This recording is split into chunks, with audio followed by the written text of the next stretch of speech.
Welcome to பாவன் view. இரண்டாம் உலகப் போரில் 79 ஆண்டுகளுக்கு முன்பு அழிக்கப்பட்ட நாடுகளும் நகரங்களும் உலகில் இன்று சிறந்த நாடுகளும் நகரங்களுமாகும்.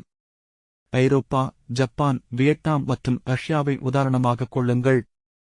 எனவே விரைவில் கிளிநொச்சி மற்றும் முல்லைத்தீவு ஆகியவை விவசாயம் மூலம் உணவு வழங்குவதன் மூலம் இலங்கையில் முன்னணி நகரங்களாக மாறும். இலங்கை மாவட்டத்தில் உள்ள முல்லைத்தீவுக்கு நீங்கள் ஏன் செல்ல வேண்டுமென்று பார்ப்போம். 1. முல்லைத்தீவு கடற்கரை. முல்லைத்தீவு கடற்கரை இலங்கையின் மிக நீளமான மணற்கரைகளில் ஒன்று. சுமார் 7 கிலோமீட்டர் தங்க மணல், அமைதியான அலைகள், சூரிய அஸ்தமனக் காட்சியை ரசிக்க சுற்றுலா பயணிகள் விரும்பும் இடம். 2. நந்திக்கடல் நீர்நிலம்.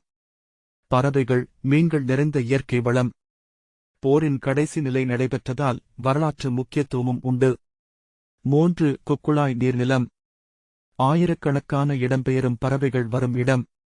படகுச் சுற்றுலா செய்ய உகந்த இடம். 4.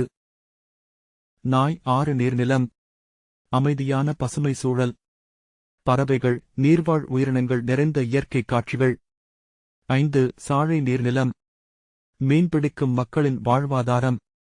உப்புத் தோட்டங்களும் பசுமையும் இணைந்த அழகிய சூழல். 6. வற்றாப்பளை கண்ணகி அம்மன் கோவில். காஜபாக மன்னர் காலத்திலிருந்து பிரபலமான கோவில். ஆண்டுதோறும் நடைபெறும் திருவிழாவில் ஆயிரக்கணக்கான பக்தர்கள் கூடுகின்றனர். 7. முல்லைத்தீவு டச்சு கோட்டை. 1. 700 கட்டப்பட்ட வரலாற்றுக் கோட்டை. இன்று இடிந்த நிலையில் இருந்தாலும் வரலாற்றின் சாட்சி ஆகும். 8. முள்ளிவாய்க்கால் நினைவிடம். சமீபத்திய போரின் கடைசி கட்டம் நடந்த இடம். இன்று அது உலகம் அறியும் நினைவிடமாக திகழ்கிறது. 9. முல்லைத்தீவு போர் அருங்காட்சியகம்.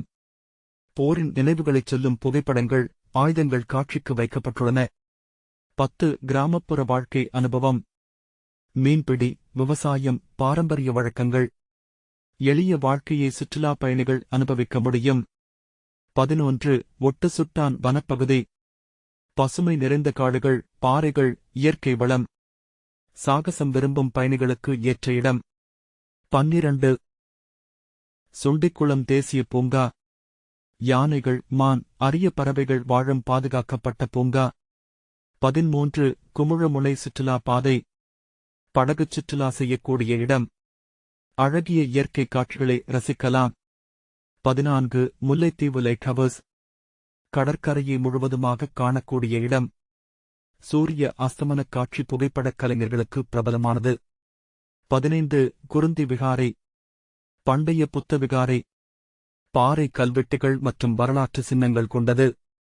16. விலங்குகள் மற்றும் பறவைகள். யானைகள், காட்டுமான், புலிகள். மேலும் இடம்பெயரும் பறவைகள் காணப்படுகின்றன.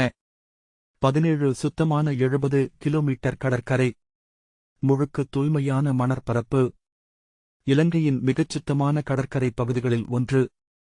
18. கிராமப்புற விழாக்கள். தீபாவளி, பொங்கல், அம்மன் கோவில் திருவிழாக்கள்.